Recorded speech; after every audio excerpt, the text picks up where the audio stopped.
Hey everyone, welcome to सरकारी अर्ट once again. तो इस वीडियो में जो है मैं आप सभी के साथ एक इंपॉर्टेंट डिस्कशन करने वाला हूं। तो फाइनली आज जो है 16 जून है एंड आपकी काउंसलिंग की डेट आज से ही स्टार्ट होनी है। यानी कि फर्स्ट राउंड की जो काउंसलिंग होनी है UP BSc nursing entrance exam के लिए, तो वो जो है आज ही यानी कि 16 जून से स्टार्ट होनी है। ठीक है, तो उसी के रिगार्डिंग हम लोग यहाँ पर एक कुछ इंपॉर्टेंट पॉइंट्स और डिस्कशन करेंगे कि आपका जो लिंक एक्टिव है इस चीज के लिए कब से होगा एंड रजिस्ट्रेशन प्रोसेस कैसे करना होगा आपको, वो मैं आपको शॉर्ट में बताऊंगा। बाकी जब लिंक एक्टिव हो जाएगा तो मैं आपको करके भी दिखा दूंगा एक वीडियो में, ठीक है, सो दैट कि आपके कोई भी डाउट ना रहे। एंड उसके बाद जो आपके आज डॉक्यूमेंट्स आपको अपलोड करने होंगे उसके बारे में भी मैं आपको इन्फॉर्मेशन दोबारा से दे देता हूँ। बाकी मैंने एक 40 मिनट्स की कंप्लीट वीडियो डाली थी इसी पीडीएफ को एक्सप्लेन करते हुए, तो अगर आपने वो देख ली होगी तो बहुत अच्छी बात है, आपको सारी चीजें क्लियर हो गई होंगी। लेकिन फिर भी मैं जो है अलग अलग टॉपिक पर शॉर्ट वीडियोस और बना दे रहा हूँ सो दैट कि आपको किसी भी चीज के लिए डाउट ना रहे। बाकी एबीवीएमयू बीएससी नर्सिंग की काउंसलिंग से रिलेटेड एक मैंने प्लेलिस्ट क्रिएट कर दी है, तो उस प्लेलिस्ट को जाके भी चेक कर लेना।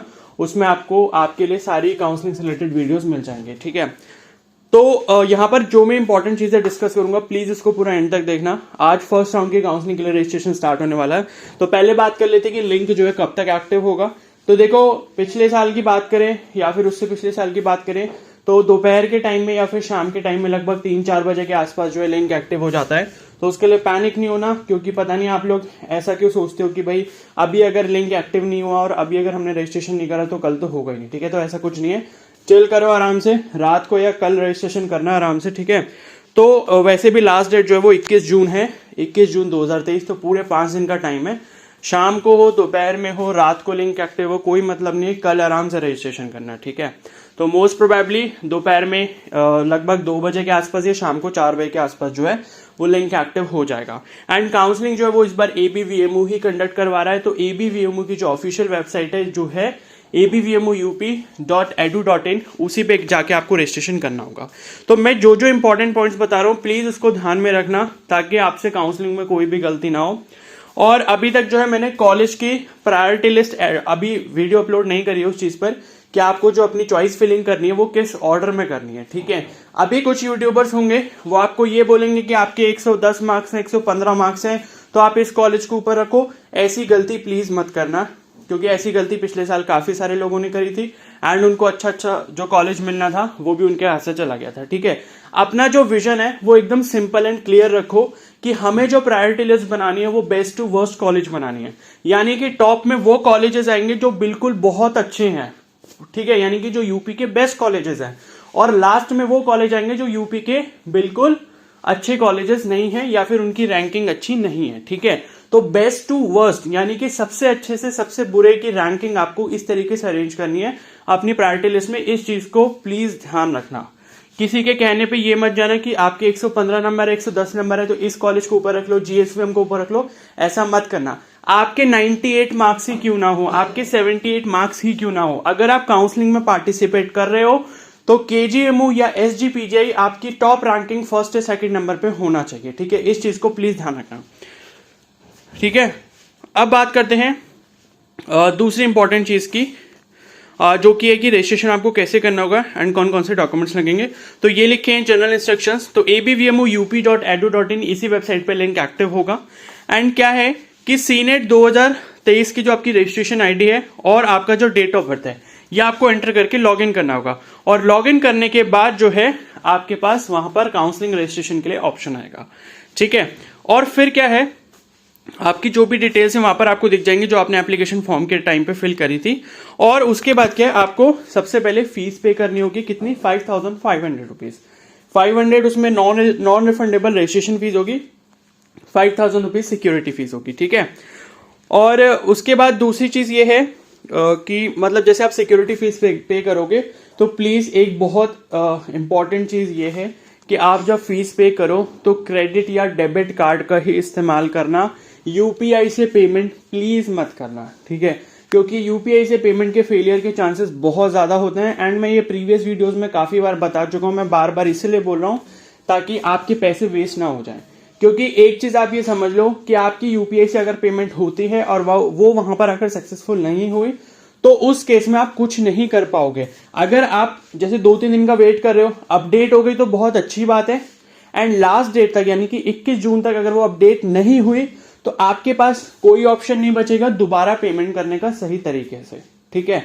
एंड क्या है कि वो जो आपने पेमेंट की होगी उसका कोई भरोसा नहीं होता कि वो आपको वापस मिलेंगे या नहीं मिलेंगे, क्योंकि एबीवीएमओ का आप कुछ भी बोलो, कंप्लेन करो, ईमेल करो, मोबाइल पे कॉल करो, उनके कुछ भी नहीं होने वाला। एंड मोस्ट प्रोबेबली चांसेस तो ये रहेंगे कि ना तो वो कॉल उठाएंगे, अगर ईमेल भी करोगे तो उसमें रिप्लाई आएगा नहीं। तो इसलिए इन सब चक्करों से बचने से मतलब इन सब चक्करों से बचने के लिए आप प्लीज क्रेडिट या डेबिट कार्ड का इस्तेमाल करना। एंड मैं ये बात पर इसीलिए एम्फेसाइज ज्यादा कर रहा हूं क्योंकि इसके कारण आपको काफी ज्यादा लॉस हो सकता है, ठीक है। एंड क्रेडिट या डेबिट कार्ड भी मैंने 4 बैंक्स के नाम बताए, तो अगर वो कार्ड्स हो तो काफी अच्छा है, लाइक एक्सिस बैंक हो गया, आईसीआईसी बैंक हो गया, बैंक ऑफ बड़ौदा हो गया एंड एचडीएफसी बैंक हो गया, ठीक है। तो ये आपको करना होगा और उसके बाद फी पेमेंट करने के बाद आपको डायरेक्टली चॉइस फिलिंग का ऑप्शन आ जाएगा। बस इतना ही आपके पास सिंपल सा प्रोसेस यहाँ पर रहेगा, ठीक है। मतलब लॉगिन करो, लॉगिन करने के बाद अगर वो कुछ डिटेल्स मांगते हैं, वैसे डिटेल्स तो आपने जो फॉर्म में अपलोड की हैं वो आपको करनी होंगी। एंड बाकी जो डॉक्यूमेंट्स अपलोड करने वो मैं अभी आपको आगे बता रहा हूँ, ठीक है। बस डॉक्यूमेंट्स ही अपलोड करने होंगे और बाकी हो सकता है कि आपके डोमिसाइल वगैरह का नंबर उसमें मांग लिया जाए तो वो आपको एंटर करना होगा, ठीक है। अदरवाइज बाकी पर्सनल डिटेल्स वगैरह आप ऑलरेडी एप्लीकेशन फॉर्म में फिल कर चुके हो तो उसको अलग से फिल नहीं करना पड़ेगा, ठीक है। तो यहाँ पर मैं बता देता हूँ कि कौन कौन से आपको जो है डॉक्यूमेंट्स अपलोड करने होंगे। तो पहली चीज तो ये समझ लेना कि अगर आपके पास यूपी का डोमिसाइल है या फिर अगर आपने 10th और 12th दोनों यूपी से करा हुआ है तभी आप गवर्नमेंट कॉलेजेस के एलिजिबल हो पाओगे, अदरवाइज नहीं होगे, ठीक है। तो जब आपसे पूछा जाएगा कि are you are domicile candidate of Uttar Pradesh, तो आपको उसमें यस करना है, ठीक है। और अगर आप नो करोगे तो होगा ये कि जब आप चॉइस फिलिंग कर रहे होगे तो आपको जो ऑप्शंस हैं उसमें सिर्फ प्राइवेट कॉलेज मिलेंगे, गवर्नमेंट कॉलेज नहीं दिखाई देंगे, तो उसमें यस करना जरूरी है। एंड उसके बाद जिसके में क्वालिफाइंग लिखा है वो काउंसलिंग के लिए एलिजिबल है, ठीक है। अब काफी सारे स्टूडेंट्स के दिमाग में ये डाउट है कि सपोज मेरे अगर कम मार्क्स हैं तो मुझे क्या करना चाहिए, क्या मुझे इस काउंसलिंग में पार्टिसिपेट करना चाहिए या सेकेंड राउंड में पार्टिसिपेट करना चाहिए, ठीक है। तो वो देखो सोलली आपकी चॉइस है कि आपको क्या करना है, क्योंकि मैं तो देखो यही सजेस्ट करूंगा कि काउंसलिंग अगर आपको चांस मिला है तो आप काउंसलिंग करवा सकते हो, ठीक है। अगर आप सेकंड में भी डायरेक्टली करवाओगे तब भी कोई इशू नहीं है, क्योंकि सेकंड राउंड में भी कुछ सीट्स बच जाती हैं, तो आपके जितने चांसेस फर्स्ट राउंड में होंगे उससे थोड़े ज्यादा ही चांसेस आपके सेकंड राउंड में रहेंगे। तो ये आपकी कंप्लीटली आपकी विश है। बाकी देखो यहाँ पर लॉस आपका सिर्फ 500 रुपीज का होगा कि अगर आप फर्स्ट राउंड में करवाते हो और आपको कॉलेज नहीं मिलता तो 5000 की सिक्योरिटी फीस तो आपकी सेफ रहेगी, ठीक है। उसके बाद सेकंड राउंड में भी जो है आप डायरेक्टली पार्टिसिपेट कर लोगे। And I think second round में आई थिंक उनको 500 भी शायद पे ना करने पड़े, ठीक है। अभी मैं एक बार उसको चीज को वो जो पॉइंट है वो वाला चेक कर लूंगा कि अगर आपको फर्स्ट राउंड में कॉलेज अलॉट नहीं होता तो क्या आपको सेकंड राउंड में भी करना है, आई थिंक नहीं करना है, ठीक है।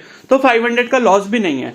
तो इस चीज को आप समझो कि अगर आप सेकंड राउंड में डायरेक्टली जाना चाहते हो तो उससे अच्छा फर्स्ट राउंड से आप डायरेक्ट मतलब फर्स्ट राउंड में आप पार्टिसिपेट करो, उसके बाद आप सेकंड राउंड में जाओ एंड उसके बाद आप मॉपअप राउंड में जाओ, यही ज्यादा सही रहेगा, ठीक है। एंड मोस्ट इंपॉर्टेंट चीज एक ये भी है कि आप जो कॉलेजेस सेलेक्ट कर रहे हो प्लीज चॉइस फिलिंग में कोई भी ऐसा कॉलेज बिल्कुल मत सेलेक्ट करना जो आपको चाहिए ही नहीं। आपने सोचा कि या आपके फ्रेंड ने किसी ने बोला कि भाई ये भी कर दे, ठीक है, अगर वो नहीं मिला तो ये मिल जाएगा, बाद में सोच लेना कि क्या करना है। तो देखो उसमें तुम्हारा ही लॉस है, क्योंकि 5000 रुपीज की सिक्योरिटी फीस तुम्हारे हाथ से जाएगी। तो इसलिए चॉइस फिलिंग जब भी करो तो प्लीज वही कॉलेजेस सेलेक्ट करना जो तुम्हें सच में चाहिए, और जो नहीं चाहिए उसको बिल्कुल भी सिलेक्ट मत करना। लाइक अगर किसी को ये पता है कि मुझे प्राइवेट कॉलेज से नहीं करना, भाई प्राइवेट कॉलेज मेरे लिए अफोर्डेबल नहीं है, तो भाई प्राइवेट कॉलेज सेलेक्ट मत करो। गवर्नमेंट मिलता है ठीक है कोई बात नहीं, एंड नहीं मिलता तो भाई अगले एग्जाम के लिए प्रिपेयर करो, अगले साल के लिए प्रिपेयर करो, और इस साल जो अभी बीएससी नर्सिंग के एंट्रेंस एग्जाम रह गए उसके लिए प्रिपेयर करो। लाइक पीजीआई चंडीगढ़, तो पीजीआई चंडीगढ़ में ऑल ओवर इंडिया कोई भी अप्लाई कर सकता है, टोटल 93 सीट्स है, उसके लिए मेहनत करो, ठीक है। तो फालतू रिस्क लेने की जरूरत नहीं है, फालतू अपने पेरेंट्स का पैसा वेस्ट नहीं करना है यहाँ पे, ठीक है। तो इस चीज को प्लीज थोड़ा सा ध्यान देना। और अब मैं बता देता हूँ कि डॉक्यूमेंट्स कौन से अपलोड करने होंगे, ठीक है। और यहीं पर लिखा है कि कौन कौन से डॉक्यूमेंट्स जो वो आपको अपलोड करने होंगे। ओके, एक तो अपना कैटेगरी सर्टिफिकेट जो वो रेडी रखना, वो आपको अपलोड करना होगा, ठीक है। अभी नीचे दिखाता हूँ मैं कहाँ पर लिखा था वो, हाँ ये लिखा हुआ है, ठीक है। तो थर्ड पॉइंट से आप देख सकते हो, नहीं फोर्थ वाले पॉइंट्स देखो कि candidates will also have to upload the high school certificate and 12th standard examination intermediate marksheet और स्टेटमेंट ऑफ मार्क्स, ठीक है। तो देखो पहली चीज जो आपको अपलोड करनी होगी वो है 10th का पासिंग सर्टिफिकेट। पासिंग सर्टिफिकेट अलग चीज होती है, मार्कशीट अलग चीज होती है। पासिंग सर्टिफिकेट में सिर्फ ये लिखा होता है कि आपने 10th क्लास को पास कर लिया है, ठीक है। एंड 10th की जो मार्कशीट होती है उसमें आपके सारे सब्जेक्ट, उसके ग्रेड्स, उसका सीजीपीए, उसके मार्क्स, सब कुछ लिखा होता है, ठीक है। और मैं ऑलरेडी बता चुका हूं कि किसी किसी बोर्ड में मार्कशीट और पासिंग सर्टिफिकेट एक ही होता है एंड किसी किसी बोर्ड में दोनों अलग अलग होते हैं। तो अगर आपका एक ही होगा तो आपकी मार्कशीट के ऊपर साफ साफ कहीं ना कहीं बोल्ड लेटर्स में लिखा होगा मार्कशीट कम पासिंग सर्टिफिकेट। अगर ऐसा आपकी मार्कशीट के ऊपर लिखा हुआ है तो इसका मतलब है कि पासिंग सर्टिफिकेट भी वही डॉक्यूमेंट है और मार्कशीट भी वही डॉक्यूमेंट है, तो आप वही वाला अपलोड कर दोगे। और अगर ऐसे नहीं लिखा आपके में अलग है पासिंग सर्टिफिकेट, तो आप सिर्फ पासिंग सर्टिफिकेट अपलोड करोगे। इस चीज का प्लीज ध्यान देना, मार्कशीट मत अपलोड करना 10th की, क्योंकि यहां पर लिखा है हाई स्कूल सर्टिफिकेट, ठीक है। और 12th के लिए इन्होंने लिखा है कि स्टेटमेंट ऑफ मार्क्स या मार्कशीट, तो 12th की आपको मार्कशीट अपलोड करनी है, पासिंग सर्टिफिकेट अपलोड नहीं करना, इस चीज का ध्यान रखना। एंड उसके बाद है candidates will also have to update their domicile status, ठीक है। तो ये मैंने बता दिया, वो आपसे पूछेगा कि क्या आपके पास उत्तर प्रदेश का डोमिसाइल है या नहीं है, तो यस और नो करोगे, अगर होगा तो यस करोगे, अदरवाइज नो करोगे, ठीक है। और minority status details and upload the certificates. और अगर आप किसी माइनॉरिटी रिलीजन में हो, लाइक क्रिश्चियन आपका रिलीजन है, जैन आपका रिलीजन है, मुस्लिम आपका रिलीजन है, तो जो भी आपका रिलीजन होगा तो वो माइनॉरिटी स्टेटस में आप उसको सिलेक्ट कर लोगे। और अगर ऐसा इन तीनों में से कोई भी रिलीजन नहीं है, दूसरा कोई अदर रिलीजन है, लाइक हिंदू है, ठीक है, तो उसमें आप फिर नॉट एप्लीकेबल यानी कि NA चूज कर लोगे। और उसके बाद आपको और जो अलग से डॉक्यूमेंट्स अपलोड करने हैं वो है आपका डोमिसाइल स्टेटस, यानी कि आपका डोमिसाइल सर्टिफिकेट आपको अपलोड करने के लिए बोल सकता है।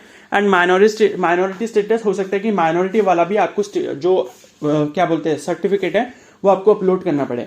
तो अगर देखो ऐसा है कि वहां पर आपके पास ऑप्शन आएगा कि आपको जो माइनॉरिटी स्टेटस का सर्टिफिकेट अपलोड करना है, तो उस चीज के लिए ध्यान रखना, अपना सर्टिफिकेट वगैरह अरेंज कर लेना। माइनॉरिटी का जहां से भी आपका सर्टिफिकेट बनता है, मे बी आपका तहसील वगैरह से बनेगा, वो देख लेना। अभी जब ऑप्शन आएगा तो मैं बता दूंगा। एंड अगर नहीं भी बना होगा एंड आपसे वहां पर कंपल्सरली बोलता है कि आपको अपलोड करना ही है किसी भी तरीके से, तो वो एक दिन में बन जाएगा, उसका इतना कुछ इश्यू नहीं होता, ठीक है। और उसके बाद है कैटेगरी एंड और सब कैटेगरी सर्टिफिकेट, ठीक है। तो जो आपकी कैटेगरी होगी, लाइक ओबीसी हो गया, ईडब्ल्यूएस हो गया, एससी हो गया, एसटी हो गया, तो उसका सर्टिफिकेट अपलोड करना होगा। और सब कैटेगरी सर्टिफिकेट, सब कैटेगरी जैसे कि फ्रीडम फाइटर वाला सर्टिफिकेट हो गया, एनसीसी सी सर्टिफिकेट हो गया, या फिर आपका एक्स सर्विस मैन सर्टिफिकेट हो गया। तो ये 3 सब कैटेगरीज हैं जिसके लिए अगर आपने अप्लाई करा है, जिससे आपने फॉर्म फिल करा है, तो आपको वो सर्टिफिकेट भी अपलोड करना होगा, ठीक है। और एक और इंपॉर्टेंट चीज थी कि किसी के फॉर्म में अगर जेंडर गलत हो गया है, ठीक है, यानी कि मेल का फीमेल हो गया, फीमेल का मेल, ऐसा कुछ हो गया है, तो आप उसको चेंज कर सकते हो, उसमें कोई भी इशू नहीं है। तो ये डॉक्यूमेंट्स आपको अपलोड करने होंगे। बाकी आज 5500 रुपीज की फीस पे करनी होगी, अभी बस इतना ही करना है। चॉइस फिलिंग की जो लिस्ट है, जो कॉलेजेस की प्रायोरिटी आपको सिलेक्ट करनी है, वो मैं जल्दी ही शेयर कर दूंगा, तो उससे आपको एक आइडिया लग जाएगा। मैं ये नहीं बोल रहा कि आप उसको फॉलो करो, लेकिन हाँ, मेरे अकॉर्डिंग उसी चीज को फॉलो करना चाहिए जो लिस्ट मैं आपको बताऊंगा बेस्ट टू वर्स्ट कॉलेज की, ठीक है। तो इस चीज को ध्यान रखना। तो आप बस इस वीडियो को यहीं एंड करते हैं। दोबारा से मैंने काफी सारी चीजें बता दी डिटेल में, एंड मैं बार बार इन्हीं चीजों पे इसलिए फोकस कर रहा हूं क्योंकि बहुत सारे स्टूडेंट्स इन्हीं चीजों में गलती करते हैं, ठीक है। तो ऐसा प्लीज मत करना। और फीस का बहुत अच्छे से ध्यान रखना। फीस जहां से भी आप पे करवाओ, मान लो अगर साइबर कैफे से पे करवाते हो, तो उनसे पूछ लेना कि भाई सक्सेसफुल हो गया या नहीं हो गया। जब तक आपका पेमेंट सक्सेसफुल नहीं होता, प्लीज साइबर कैफे वाले को पैसे मत दिया करो, ठीक है। क्योंकि अगर सक्सेसफुल नहीं हुआ एंड आप पैसे देकर आ गए, पता चला कि पैसे का कुछ और ही चल रहा है, उसके अकाउंट में आए नहीं आए, वहां गए नहीं गए, तो अल्टीमेटली लॉस आपका ही है। तो जब तक, अगर मान लो साइबर कैफे के पास जा रहे हो आप, वहां पर अगर आप अपनी पेमेंट करवा रहे हो, तो उनसे बोलो कि ठीक है भैया सक्सेसफुल हो गए, मुझे शो कर दो, मेरे को रिसिप्ट दिखा दो, तब मैं पे करूंगा ये 5500 रुपीज, ठीक है। इस चीज का ध्यान रखना, क्योंकि कई बार वो बोल सकते हैं कि अरे थोड़ी देर में आपका अपडेट हो जाएगा, ठीक है, आप चेक कर लेना। तो ऐसा मत करना, क्योंकि कुछ कैंडिडेट्स के साथ ऐसा भी हुआ है कि उनकी फीस वगैरह ले ली गई एंड फिर वो अपडेट होती नहीं है। अब बाद में पता नहीं उसका रिफंड आता है नहीं आता, उसका कुछ नहीं कह सकते, ठीक है। तो इस सब चीजों का थोड़ा सा ध्यान रखना। तो अब इस वीडियो को एंड करता हूं। बाकी चैनल पर नहीं तो सब्सक्राइब कर लो और बेल आइकन को प्रेस कर लो, सो दैट जब ये लिंक एक्टिवेट होगा तब मैं आपको इन्फॉर्म कर दूंगा, okay. So thank you and have a nice day.